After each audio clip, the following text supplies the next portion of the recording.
chapter on our portal is actually quite an easy process. The first thing you do is go to youthingovernment.online, youthingovernment.online. You can also access this link through the homepage of our website. When you first log on to the portal website, you'll see a page that looks like this. There are a lot of different options, but the main one you want to focus on is this button that says New Chapter Request. Obviously, once your chapter has been registered, you'll be able to use this information here to log in and access the portal. But for now, let's click New Chapter Request. When you go through, you have to just select all this information, your state, your division, which is of course middle school versus high school, type of school.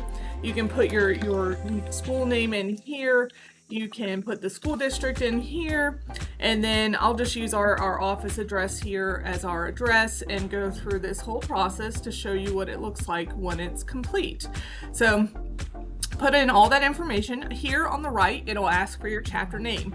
Most of the time, this will just be your school name. However, the reason you can change this is if your school happens to have multiple chapters. For example, if you are a JROTC chapter and another chapter exists for government and public management, then you could change that to say JROTC. However, most schools will just use the name of their school as their chapter name. Here on the default student password is the password that you'll create for all your students so that the first time that they get their portal login, that will be the default for all of them.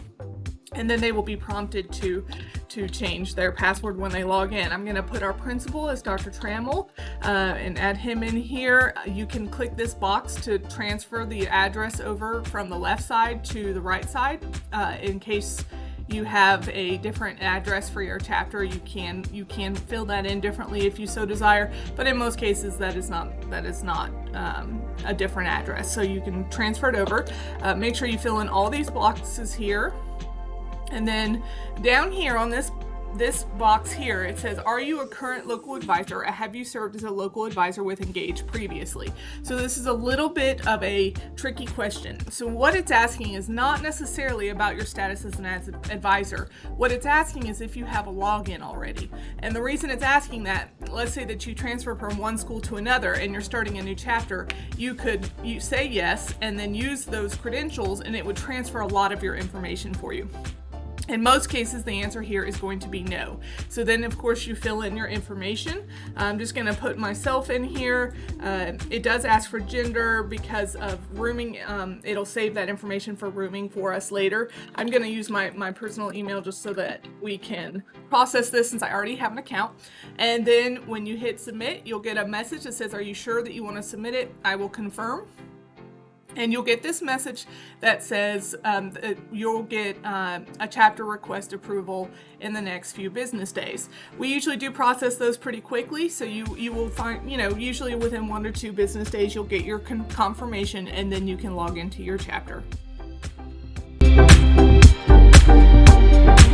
Chapter has been approved, you'll be able to log in to the chapter portal. Logging in, this is the first site that you'll see, the first page that you'll see. And this automatically will always default to your students tab. The first thing that you want to do when your portal has been created is log in to your membership list and add those students into your portal. So the way that you can do that, there's a couple options here. So like I said, this page will always default. You can click Add Students, and then you have a couple options. The first option is to do individual entry. So if you only have a few students, this is probably fine. The next option is to do the bulk CSV upload. So let me show you that first. This bulk CSV upload, you click on the tab, click Download CSV Template, and when you open the template, what it's going to look like is this file here. You can make all these columns to full size so that you can see some of them are marked as required. You only have to enter the information in the required columns. If you have any of the other information, go ahead and enter it. That's a great way to make sure that you log that information about your students. So, you just type in all their info, save this file. I'm not going to, but you would save that file, go in, and then click on the blue box to upload it again to the system. When you save it, it will pop it up, ask you to confirm the members, and you'll be all done. But for our purposes now, I'm just going to show you how this looks if we do this on this page here, the individual entry. It does ask for an email for every student, so I'm just going to put my work email here. You do not have to have their phone numbers. You can click through all of that. I sincerely suggest that you put their t-shirt size, because that is something that you will help to keep track of. And then finally, the gender here is going to be male or female, and the reason for that is because we use these for rooming assignments. That's literally the only reason we use gender. So it is important that it is their biologically assigned gender. Their years as a member, you can kind of use this in any way that you suggest that you prefer. However, I suggest that using this new for any students who are joining your chapter as a new student, and then increasing their years from there. Member title for most years will be chapter members. However, if they're chapter officers or anything above that, you can mark that as well. If you move down, you also see that the special accommodations box is required, and that is so that we have that information when we go to register for conferences, which you'll see in just a moment. Once you're complete, you have two options. You can save and add next member, or you can save and finish. So let's just real quick, I'm just gonna mark whatever here, and so that I can move to the submit, so save and finish. So you see here that it says ready to affiliate. In order for this to be complete, you have to select all the members and then hit submit membership. You'll get this disclaimer and then you confirm. It'll generate your invoice. I'm not going to actually confirm this at this point because I don't want this invoice generated, but in general, you would press confirm and you would get an invoice that pops up. The other thing that you have to do is make sure that all your chapter advisors are added. So you can see here that right now I am showing as the chapter advisor. This is because I am technically active. If I had any that were inactive, it would be under the show all tab, but because I only have one advisor, it is showing me under the active tab. You can add a new advisor or you can add an existing advisor. To add an existing advisor, for example, if someone was moving from a different school, you would just type in their name into the search box and pick them and it add it to your chapter. To add a new one is very similar to what you do for the students. Add in all their information here and then press save, and then you can confirm them when they're done. Invoices for advisors do not generate because advisors are not charged affiliation fees, so you won't get a new invoice for that.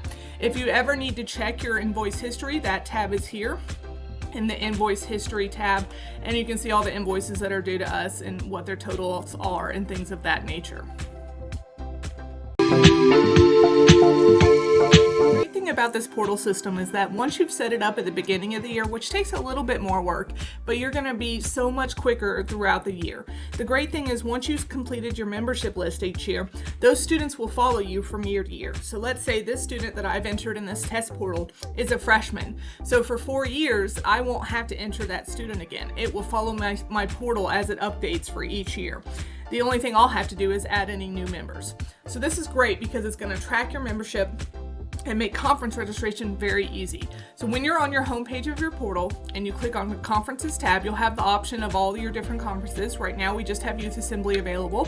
So click on that. You'll see every time there's a little bit of information for you to review about the conferences, and then you have several options, right here that you can click. The first one is to register advisors. Since this one only has one advisor, which is my name, it is only just going to default to that information. So then you can add in all this information, emergency contact, put in their number. I'm just putting in some random stuff here, and then any special accommodations. If there are none, you are required to put in A. This helps us make sure that we're prepared for allergies or anything of that nature that needs to be taken care of. Select the room type and then click next. Go through all the different items here, which most of them won't require you to select anything for this conference, but some may have options for volunteer or whatever. So then it gives you the disclaimer saying that we can't do cancellations and all of those important things for you to review. And then if you press finish, essentially what you've just done is put this registration in your cart. It is not officially registered yet, so make sure you keep that in mind. And the reason is now you can go and register your students. I only have one registered in my portal, so it's pulling up that student by default. I had not entered any of the students' emergency contact information, so it doesn't pull it. But in most cases, since you've already uploaded that to the system, it will pull that by default. You can then select the program of the student, go through these buttons again, and again press finish. Now you see these are both in my cart, and I can select all and then go through the confirmation process. The button will always be red, but the way that it looks is not necessarily going to be always verify billing address. It may say submit, it may say verify school information. There's a few different options for that. It depends on what has already been completed in your chapter. But the button, anytime that you have stuff that you need to do in the portal, it would always be a red button. So you would click that. I can show you, just confirm a billing address, accept the disclaimers, and it would allow you to register for the program.